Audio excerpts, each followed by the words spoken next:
오늘 예배드리러 나온 모든 성도님들과 여러분에게 하나님께서 은혜와 복 주시기를 축원합니다. 사람은 누구나 시험을 치러 보기 전에는 자기의 실력이나 상태를 잘 모릅니다. 나는 다 알고 있어 이렇게 생각했는데 막상 시험을 치러 보니까 이거 모르는 문제인데 하면서 그렇지 않다는 것을 발견하곤 합니다. 복음서에 보면은 제자들이 예수님을 따라 바다를 건너갈 때에 그들은 대단한 믿음의 소유자인 것처럼 생각을 했습니다. 예수님께서 여우도 굴이 있고 공중에 새도 거처가 있으되 인자는 머리 둘 곳도 없도다 이런 말씀을 하셨는데도 주님을 따라 같이 나섰으니까 얼마나 믿음이 대단한 듯이 보였겠습니까? 하지만 막상 배를 타고 바다를 가는데 바람이 확 불고 막 지진 일듯이 막 물결이 배에 엄습하니까 제자들의 믿음의 상태가 확 드러났습니다. 그들은 두려워서 어쩔 줄을 몰랐습니다. 예수님과 함께 지금 배 타고 가면서도 두려워서 벌벌 떨며 죽겠다고 아우성을 쳤습니다. 제자들이 예수님을 깨우니까 예수님께서 제자들 향하여 믿음이 큰 자들아? 믿음이 작은 자들아 라고 지적해 주셨습니다. 이것은 오늘 살아가는 우리의 모습도 마찬가지가 아닐까 생각을 합니다. 우리가 이렇게 주일에 예배드리러 나오면은 그래도 우리가 예배드리러 나오니까 신앙이 좋은 것처럼 보이지 않습니까? 그러나 막상 문제가 닥치고 시험을 치러 보면은 이거 내 신앙이 엉터리구나 이런 것을 발견할 때가 있습니다. 신앙이 제일 기본적인 중요한 부분을 먼저 한번 점검하려고 합니다. 하나님은 창조주이십니다. 내가 숨쉬며 누리며 살아가는 모든 것의 주인이십니다. 믿습니까? 그렇다면 이 온 우주 만물의 주인이시라면은 주인이신 그분께서 내가 누리고 있는 것 좀 가지고 가려고 내어놓아라 하면은 아멘 하나님 여기 있습니다 하면서 내어드립니까? 그럴 수 있기를 바랍니다. 인류의 시조인 아담의 선악과 사건의 본질은 창조주 하나님을 인정하지 아니하고 내가 하나님처럼 되려고 한 겁니다. 하나님이 온 우주 만물의 주인인데 내가 주인 행세를 하려고 한 겁니다. 창조주 하나님의 주권을 인정하지 않는 것, 바로 이것이 죄악된 인생의 모습입니다. 우리가 살아가면서 범사의 하나님께 감사하지 않는 것은 창조주 하나님의 주인됨, 하나님의 주권을 망각하기 때문입니다.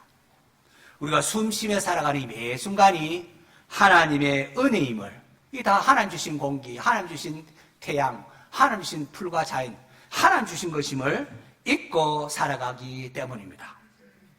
이런 주일 성수는 교회에 나오는 것이 전부가 아니라 이 창조주 하나님을 기억하고 그분의 주권을 인정하는 것에서 출발을 합니다. 주일 예배드려 나올 때에 무엇보다 이 모든 것 하나님의 것이야. 한 주간도 하나님의 은혜로 살아서 창조주 하나님 인정하는 것부터 시작이 됩니다. 하나님의 주권을 인정하는 곳, 그곳에 바로 하나님 나라가 세워지는 겁니다. 하나님이 주권을 인정하면 하나님 나라가 세워지면 모든 게 자기 자리를 찾아갑니다. 그리고 샬롬, 평강이 임하게 됩니다. 반면 하나님의 것을 내 것이라 주장하는 도둑놈의 심보에는 불안합니다. 평강이 없습니다. 여러분에게 하나님 주시는 평강이 있기를 축원합니다. 하나님 창조주십니다. 두 번째로 하나님은 구원주이십니다. 하나님은 죄인인 우리를 구원하기 위하여 하나님께서 독생자 예수님을 보내주셨습니다. 이 사실을 믿습니까? 자, 그렇다면 하나님께서 자기의 독생자까지 우리를 위하여 내어주셨다면은 하나님께서 우리에게 더 이상 아까울 게 있을까요? 없을까요? 독생자까지 내어주셨는데 아까울 게 뭐가 있겠습니까? 자, 그러면은 오늘 우리의 기도는 얼마나 하나님을 신뢰하며 드리고 있습니까? 기도하면서 평안을 누리지 못하는 것은 독생자까지 내어주신 하나님을 신뢰하지, 하나님을 믿지 못하기 때문에 그렇습니다. 기도하는 자에게 하나님 좋은 것을 주시는데 하나님 주시는 게 제일 좋은 건지 알지 못하고 그저 어리석은 내 생각에 갇혀서 내 뜻대로 돼야 되는데 그렇게 생각하기 때문에 하나님 내 뜻대로 안 하면 어떡하지? 이 걱정을 하는 겁니다. 하나님을 신뢰하시기를 바랍니다. 겸손, 사랑, 희생, 봉사, 구제, 선교. 여러분 이런 것은 원래 죄인된 인간의 본성과는 어울리지 않은 단어들입니다. 그렇지 않습니다. 우리는 자기를 높이고 교만해지려고 하고 그저 이기적이고 그런 것이 희생하고 봉사하고 이게 우리의 제약된 본성과 어울리지 않습니다.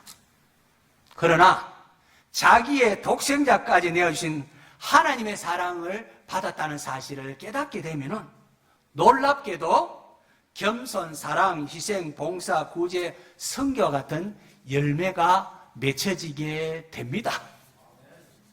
여러분 가지가 나무에 딱 붙어 있으면은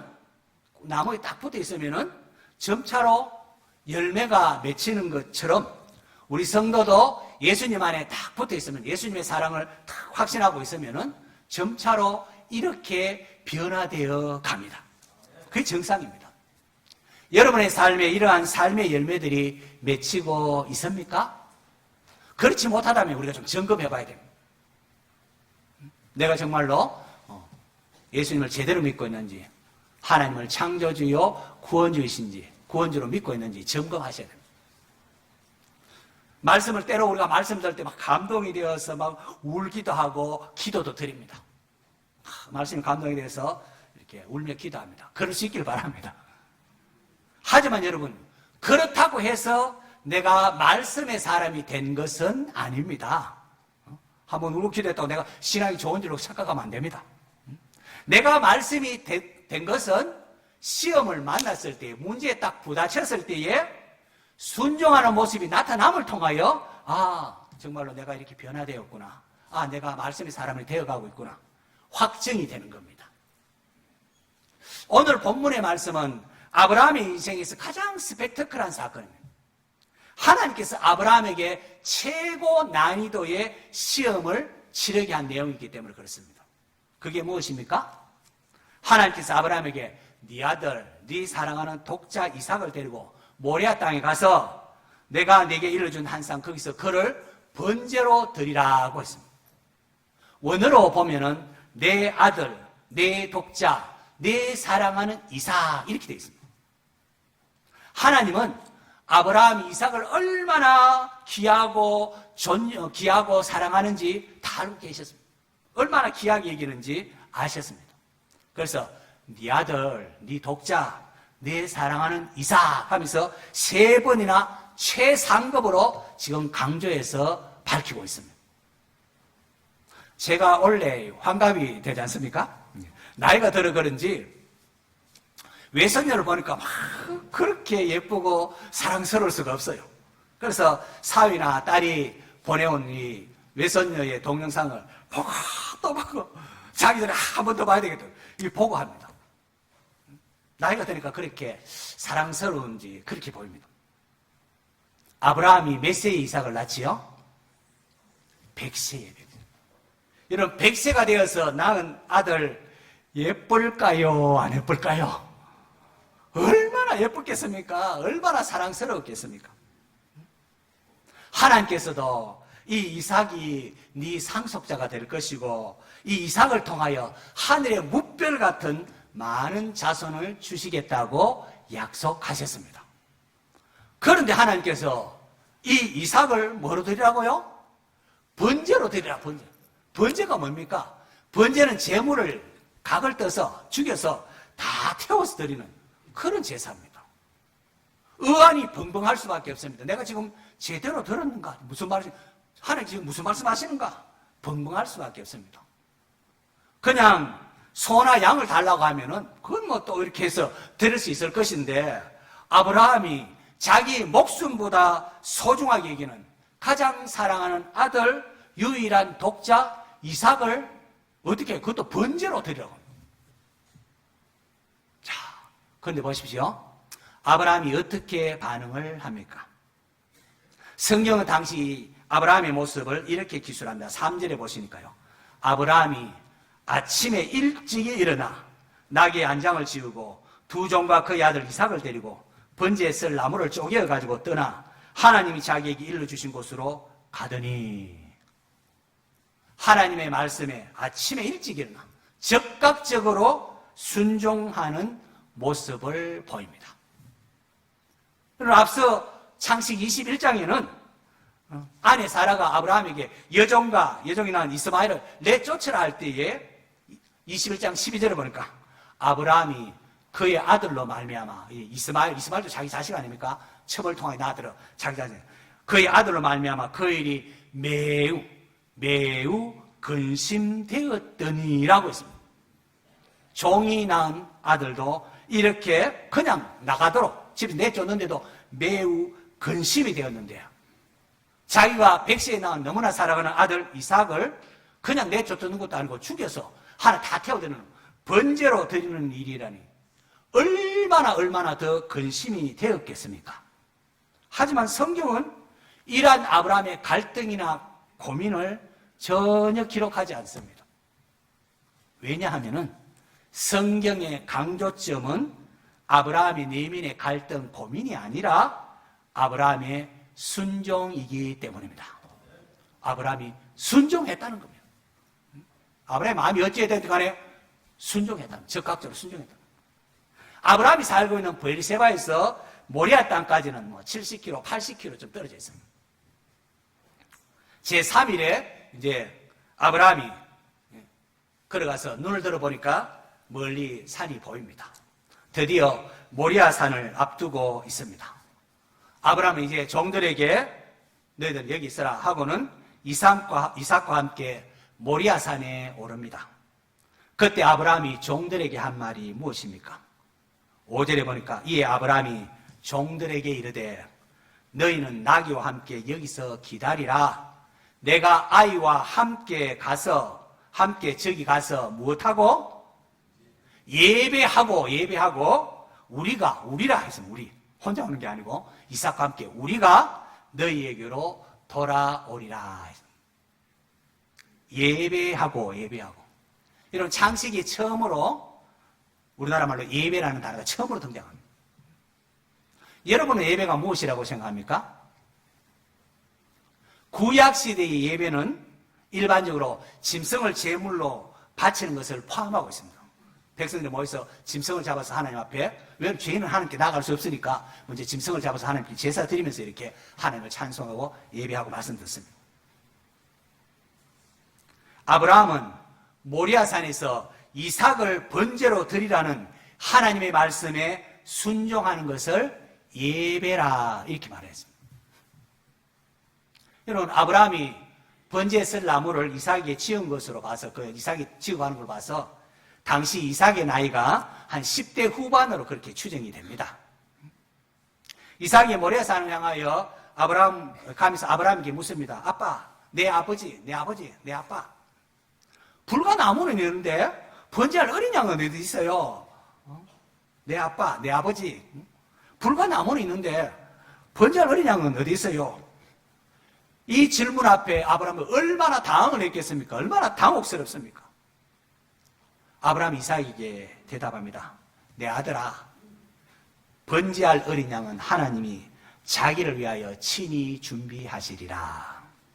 여러분, 내 아버지, 내 아빠, 내 아들아, 얼마나 사랑이 오가는 호칭입니까? 저도 그렇고 우리 부모님들 자식을 사랑하면은 종종 이름 부르지 말고 아들, 딸 그렇게 부르지 않습니까? 너무 외국은 그냥 아들, 내 아들이 되겠죠. 아들, 딸. 우리가 그렇게 애정어린 호칭으로 부릅니다. 아브라함과 이삭의 그런 관계예요. 마침내 하나님 일러준 곳에 갔고 아브라함이 제단을 쌓고는 나무를 벌려놓더니만은 이삭을 그냥 묶고는 칼로 그냥 이삭을 잡으려고 합니다. 바로 그때 여호와의 사자가 하늘에서 아브라함아 하고 다급히 부르고는 그 아이에게 내 손을 대지 말라. 아무 일도 그에게 가지 말라. 내가 내 아들 내 독자까지도 내게 아끼지 아니하였으니 내가 이제야 내가 하나님을 경외하는 줄을 아노라 라고 했습니다. 이로써 하나님께서 아브라함에게 하신 시험이 끝이 납니다. 더 이상 이제 물어볼 필요도 없다는 거예요. 자기 자식까지 사랑하는 아들 이삭까지 하나님께 내어줄 정도 같으면 이제 뭐 더 이상 하나님 사랑하는 데서 더 이상 뭐 물어볼 필요가 없다는 것 아니겠습니까? 이로써 시험이 다 끝납니다. 아브라함이 눈을 들어 이렇게 보니까 한 순양이 뒤에 있는데 뿔이 숲에 딱 걸려 꼼짝을 못하고 있습니다. 하나님께서 아브라함에게 이삭을 번제로 드려야 할 때 벌써 이미 순양을 하나님 딱 준비해 놓고 계셨던 겁니다. 순양으로 하나님께 제사를 드립니다. 여러분, 아브라함은 지금까지 살아오면서 제사를 참 많이 드렸을 겁니다. 많이 드렸습니다. 그냥 집에 기르던 가축 가운데 좀 토실한 놈, 이런 좀 괜찮고 토실한 놈을 잡아가지고 제사를 드리고, 자, 오늘 제사 잘 드렸다, 그렇게 생각했을 것입니다. 오늘 주일인데 교회 가서 예배 1시간 예배 드리고 오늘 예배 잘 드렸다, 아마 그렇게 생각했을 것입니다. 그런데 그게 아니었습니다. 아브라함이 이삭을 대신하여 순양을 잡아 제사하면서 어이쿠, 이게 제사구나, 이게 제사구나 절실히 깨닫습니다. 그건 그냥 양 한 마리 죽이는 게 아니었습니다. 알고 보니까 이 양은 사랑하는 아들, 나의 전부, 내 생명을 대신하는 것이었습니다. 내가 죽어야 할 자리에, 내 아들이 죽어야 할 자리에 순양이, 양이 대신 죽었습니다. 그런데 여러분, 이 순양이 누구를 예표하는 것일까요? 그렇습니다. 순양은 장차 사람이 되어 이 땅에 오셔서 우리의 죄를 대신하여 십자가에 피 흘려 죽어주실 하나님의 아들 예수님을 예표하는 것입니다. 하나님의 독생자 예수님을 예표하는 겁니다. 그래서 훗날 세례요한이 예수님이 하나님의 아들이라고 하면서 보라, 세상 죄를 지우고 하는 하나님의 어린 양이로다, 그렇게 외친 겁니다. 학자들은 이 모리아 사건을 구약의 갈보리 사건이라 이렇게 비유를 합니다.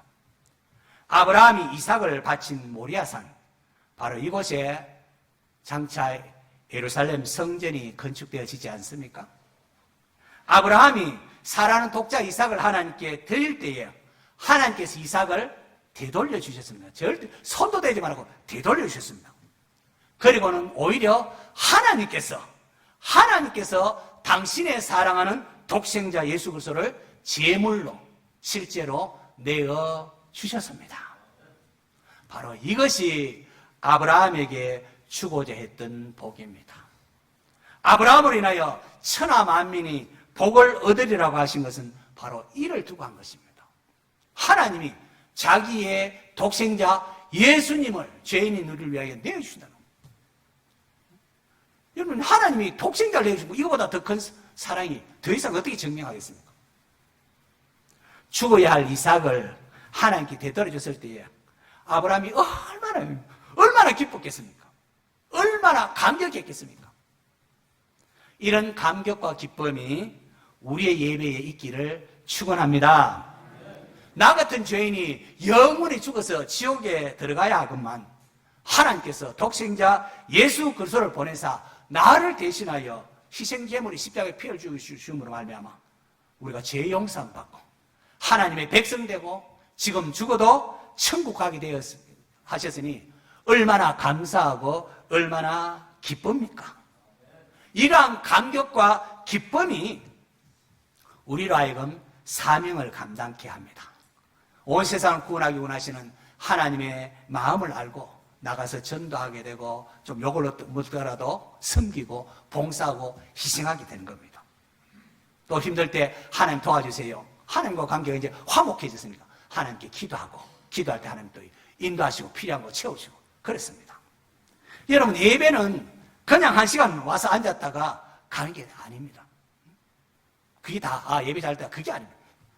예배는 나를 대신하여 독생자를 주신 하나님의 사랑과 은혜를 조금이나마 이런 만물이라 깨닫고 감사함이 있어야 합니다. 감사함이 있어요. 예배는 독생자를 내어주신 하나님의 아버지의 마음을 아는 것이기도 합니다. 왜 하나님께서 예배드리러 나오는 자에게 빈손으로 오지 말라, 왜 그렇게 하셨을까요? 모든 게 다 하나님의 것인데 왜 우리에게 주신 것 가지고 빈손으로 말고 받은 것 중에 좀 얼마 또 드리라, 또 11조 대라, 왜 그러면 합니까? 하나님이 뭐가 부족해서 그렇습니까? 그렇지 않습니다. 날마다 우리에게 생명 주시고 햇빛 주시고 공기 주시고 독생자까지 내어주신 하나님의 은혜를 알아라는 것 아닙니까? 하나님의 은혜에 감사할 줄 알아라는 거예요. 지난 한 주간 살아온 것이 하나님의 은혜입니다. 그 하나님의 은혜를 깨달아 감사할 줄 알아야 한다는 거죠. 하나님께서는 아브라함에게 백세에 얻은 아들을 번제로 바치라고 했습니다. 그러나 하나님께서 정작 이삭을 아브라함이 바치려고 할 때에 그를 막으셨습니다. 그리고는 하는 말씀이 이제야 네가 나를 경외하는 줄을 알겠다라고. 무슨 말입니까? 하나님께서 아브라함이 원하시는 것은 이삭을 빼앗는 것이 아니라 아브라함의 마음이었다는 겁니다. 네 마음을 다 원하는 거죠. 예수님께서 왜 부자 청년에게 내 소유를 팔아 가난한 자에게 주고 너는 나를 따르라 한 겁니까? 예수님이 부자 청년이 가진 그 재물에 관심이 있어 그런 겁니까? 그렇지 않습니다. 바로 청년의 마음을 원하신 것입니다. 주님께서는 우리가 가진 것을 빼앗고자 하지를 않습니다. 모든 게 다 하나님인데 우리 걸 받고 싶어 하겠습니까? 그리고 또 원래 우리 소유 것도 아닙니다. 하나님은 우리의 마음을 원하십니다. 그러므로 우리가 예물 드릴 때나 기도할 때나 마음이 담겨야 돼요. 하나님께서 예배하는 아브라함에게 순양을 통하여 온 인류를 대속하실 예수 그리스도를 보게 하셨습니다. 마찬가지로 예수님께서 부자 청년에게 내 소유를 팔아 가난한 자들에게 다 주고 너는 나를 따라와 하신 것은 이 부자 청년을 사랑하사 그에게 더 풍성한 은혜를 베풀고자 하심이었습니다. 여러분, 내 것이라고 주장하는 것을 내려놓을 때, 내 뜻을 내려놓을 때에 이러다가 우리는 모든 게 잃는 것 아닌가, 그런 생각이 들 수도 있습니다. 내 것이라고 주장을 내려놓을 때, 내 뜻대로 내려놓을 때에 이러면 아무것도 아닌 것이 아닌가 하지만 그렇지 않습니다. 오히려 우리가 내 뜻을 내려놓고 내 것이라고 주장을 내려놓을 때 하나님께서는 적은 소자야 두려워하지 마. 하나님께서 그 나라를 너희에게 주시기를 기뻐하시느니라 라는 하나님의 사랑의 음성을 듣게 됩니다. 여러분 들어보셨습니까? 자신의 손에 있는 재물을 의지하며 살아가는 것하고 하나님께서 그를 책임지시는 것하고 둘 중에 어느 것이 더 좋을까요? 여러분 알아서 하십시오. 내 손에 있는 이 재물을 의지하며 살아가는 것하고 하나님 내 인생을 책임져 주시는 것하고 어느 게 더 좋을까요? 할렐루야. 많은 사람이 주께서 내 길 예비하시네 노래를 하지만은 하나님을 올바로 예배하기 전까지는 그냥 하는 노래 지나지 않습니다. 우리의 마음이 물질에 사로잡혀 있고 세상에 사로잡혀 있으면은 주께서 내 길 예비하시네 라고 하는 것은 스스로 속고 있습니다. 스스로. 그런 줄 알고 착각하고 있습니다. 하나님을 참되게 예배하는 자만이 주께서 내 길 예배하시네라는 것이 이게 정말로 진리라는 것을 압니다. 하나님을 예배하는 자에게 하나님은 친구가 되어주시고 하나님을 예배하는 자에게 하나님께서 모든 것을 채워주시고 함께 행해 주시기 때문에 그렇습니다. 야고보서에 따르면은 아브라함이 그 아들 이삭을 제단에 바치는 사건을 통해 이로써 의로움을 받았다 이런 행함이 특별히 강조되는데요. 그때에 하나님께서 아브라함을 나의 벗이라, 아브라함이 그 아들 이삭을 제단에 바칠 때에 하나님께서 아브라함을 나의 벗이라 했다는 말이 칭함받게 했다는 말을 언급을 합니다. 벗이 무엇입니까? 여러분 벗은 서로 잘 아는 거 아닙니까? 저 친구가 못하면 저 친구가 왜 저렇게 해서 저렇게 행동한다. 서로를 알기 때문에 그렇게 해서 또 서로 알고 이해하고 믿어주는 관계가 벗입니다. 벗. 사라는 독자 이삭을 번제로 드리려고 했던 아브라함의 마음, 너무나 사랑했던 아브라함을 하나님 드리려고 했던 아브라함의 마음.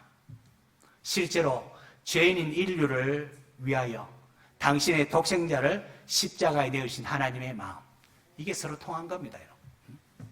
그렇게 서로의 마음이 통하기 때문에 하나님께서 아브라함을 나의 벗이라 그렇게 칭할 수 있는 것 아니겠습니까? 자, 이런 의미에서 예배는 하나님의 마음을 아는 것이라 이렇게 말할 수 있습니다. 성도 여러분, 아브라함은 모리아산에서 제사를 드리면서 예배가 무엇인가를 깨달았습니다.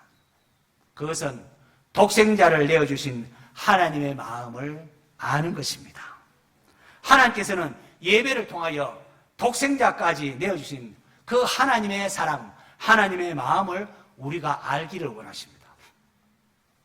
죄인인 내가 죽어야 마땅하거늘 하나님께서 당신의 독생자 예수님을 내어주셨습니다. 이 놀라운 사랑을 베푸신 하나님의 마음을 아는 성도 되시기를 바랍니다. 그래야 하나님을 이용하려고 하지 아니하고 내 기분에 하나님을 맞추려고 하는 그런 불경을 피할 수가 있습니다. 독생자까지 내주신 하나님이라 나보다 나를 더 잘 아시는 하나님께 기도하면 맡길 수가 있지 않습니까? 내 뜻대로 안 될까 그렇게 불안해할 필요가 없습니다. 독생자까지 내주신 하나님이십니다. 아브라함은 이삭과 함께 모리아산에 가기 그 전까지는 이삭을 그저 자기 아들로만 생각을 했습니다. 하지만 모리아산에 갔다 온 후에는 아브라함에게 이삭은 자기 아들이기 이전에 하나님의 아들이라는 것을 분명히 인식을 합니다. 그래서 이후에 이삭의 아내를 구하기 위하여 자기 고향 족속에 종을 파송하면서 하늘의 하나님 여호와께서 그 사자를 앞서 보내실 것이라 하는 것을 볼 수가 있습니다.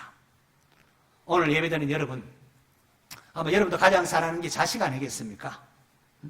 그런데 알 것은 여러분의 자식이기 이전에 누구의 자식이라고요? 하나님의 자녀라는 것을 알으시기를 바랍니다.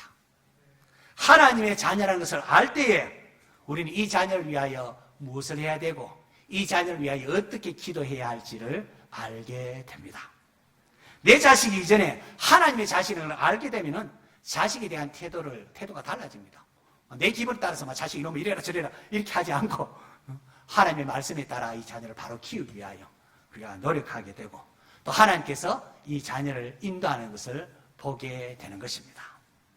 성도 여러분, 하나님은 결코 이삭을 죽여서 불에 태우는 인신제사를 원하지 않으십니다. 인신제사는 하나님 미워하는 겁니다. 하나님 미워하는 겁니다. 이방신들에게 하는 것입니다. 하나님께서 아브라함에게 이삭을 번제로 드리라고 하시면 아브라함에게 예배의 본질을 깨우쳐 주기 위함이었습니다. 저는 담대하게 말할 수 있습니다.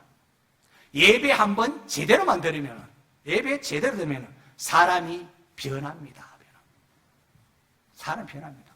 아마 예수 믿고 된 사람도 예수 한번 예배를 제대로 한번 드리면은 하나님이 자기 아들 날 위해 주셨구나 막 눈물이 범벅이 되고 사람이 그냥 거듭나는 것 아닙니까? 예배 한번 제대로 들으면 사람이 변합니다. 자식을 내놓는 시험을 치른 아브라함, 거기에 합격했는데요. 자식을 한번 내어놓은 시험 치는 아브라함은 자신의 재산 내놓거나 시간 내어놓은 시험이 아무것도 아니라는 것을 알지 않겠습니까? 그전에는 내 거라 옮긴데 자식까지 내어주는 마당에 이제는 딴 거는 아이고 하나님 이거야 이것쯤이야 이렇게 되는 거예요. 그만큼 예배를 제대로 들으면 신앙이 확 성숙해집니다. 하나님과 관계가 열리기 때문에 또 우리가 필요한 것 하나님께 아뢰면 하나님께 우리를 또 공급하십니다. 삶의 무게가 우리를 막 짓누르고 할 때, 여러 가지 근심이 생기고 할 때에 우리에게는 하나님보다도 하나님 주시는 복, 하나님 소리는 복이 더 절실한 듯이 보입니다. 하지만 하나님은 오늘도 마찬가지로 예배하는 자를 찾으십니다. 하나님께서 우리를 불러주시면 하나님을 예배하는 자로 세우기 위함입니다. 하나님께서 애굽의 종살이 하든 애굽의 노예살이 하든 이스라엘을 구원하신 이유가 다름 아닌 하나님을 예배하도록 하기 위함이었습니다. 자기가 가진 그 어떤 것보다도 하나님을 최우선으로 생각하며 예배한 아브라함을 통하여 천하 만민이 복을 받게 하셨습니다. 여러분, 예배를 예배되게 하십시오. 우리의 찬양과 기도와 헌금에 창조주 하나님에 대한 감사가 담겨있고, 나를 위해 피 흘리신 주님의 은혜에 대한 감사의 마음을 담으십시오. 그렇게 예배할 때에 여호와 이레, 하나님께서 내 길을 예배하시는 것을 우리가 보게 될 것입니다. 우리의 가정에, 또 우리의 교회에, 우리의 여러 가지 직장에, 삶의 문제들, 하나님께서 다 준비하셨구나, 이걸 보게 됩니다.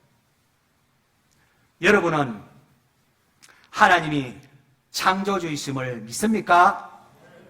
그렇다면 하나님의 주인됨, 주권을 인정하고 내가 누리는 모든 게 하나님의 은임을 기억하고 범사에 감사하시기를 바랍니다. 내가 누리는 모든 것이 당연한 것이 아니라 하나님의 은혜입니다. 여러분은 하나님이 구원주이심을 믿습니까? 예배에는 죄인인 우리를 위하여 자신의 독생자를 내어주신 하나님 놀라운 사랑이 담겨 있습니다. 그 하나님의 마음을 알아들이는 게 예배입니다. 독생자까지 아끼지 아니하시고 나를 위하여, 우리를 위하여 내어주신 하나님을 믿는다면 무엇이 염려되겠습니까? 전능하신 하나님, 내 아버지신데. 먼저 하나님의 나라를 구하는 성도가 되십시오. 하나님, 우리를 그런 사람으로 바꾸려고 여러 가지 시험도 치고 문제도 내고 하는 겁니다. 하나님 나라를 구하며 기도하십시오. 그리하면은 하나님께서 우리가 필요한 것들을 채워주십니다. 굶기지 않으십니다. 풍성하게 채워주십니다. 내게 능력 주시는 자에서 내가 모든 것을 할 수 있느니라. 이 고백이 뭔지를 알게 됩니다. 한번 따라하겠습니다. 예배가 먼저다. 예배가 먼저다. 한번 더 할까요? 예배가 먼저다. 성도 여러분, 예배가 먼저입니다. 예배가 우선입니다. 예배에 성공하는 성도들 되시기를 바랍니다. 하나님을 올바로 예배하면 하나님께서 평안을 주시고 여호와 이레로 함께 하십니다. 예수님의 마음을 알게 되어서, 예배를 바로 들으면 예수님의 마음을 알게 돼서 예수님이 참 좋은 나의 친구구나 깨닫게 됩니다. 예수님을 참 좋은 나의 친구라 또 고백할 수 있게 됩니다. 얕은 물가에서 찰싹거리는 그 파도 보고 두려워하지 마시고 창조주이시요 구원주이신 하나님께 내 삶을 맡길 줄 아는 참된 예배자가 되셔서 하나님 주신 자유와 평안을 누리는 성도 되시기를 축원합니다.